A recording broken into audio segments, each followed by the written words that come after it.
जम्मू कश्मीर के वज़ीर आला उमर अब्दुल्ला सिक्योरिटी फोर्सेस की जानिब से मज़ारात शोहदा पर हाज़िरी से मुबैना तौर पर रोकने पर अहाते की दीवार फलांग कर कब्रिस्तान में वो दाखिल हो गए। उनके साथ साथ सिक्योरिटी अहलकार और दीगर पार्टी कायदीन भी दीवार फलांग कर अहाते मज़ारात शोहदा में दाखिल हुए थे।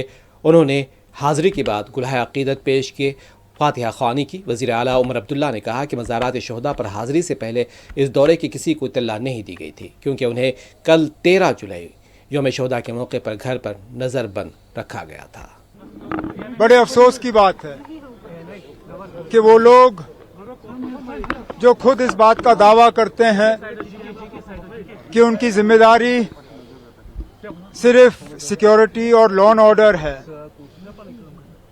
उनके वाज़िया हिदायत के मुताबिक हमें कल यहां आके फातिहा पढ़ने की इजाजत नहीं दी गई।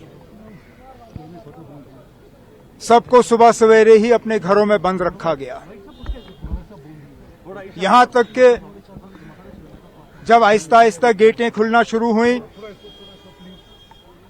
और मैंने कंट्रोल रूम को बताया कि मैं यहां आना चाहता हूं फातिहा पढ़ने के लिए, मिनटों के अंदर अंदर मेरे गेट के बाहर बंकर लगा और रात के 12-1 बजे तक उसको हटाया नहीं गया।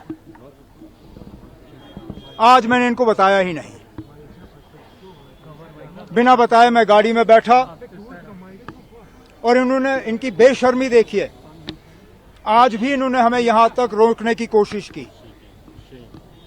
चौक में अपनी गाड़ी खड़ी की, नौहट्टा चौक में सीआरपी का बंकर सामने लगाया,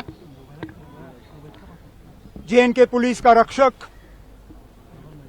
और फिर हाथापाई करने की कोशिश की। ये पुलिस वाले जो वर्दी पहनते हैं कभी कभी कानून भूल जाते हैं। मैं इनसे पूछना चाहता हूं किस कानून के तहत इन्होंने आज हमें रोकने की कोशिश की।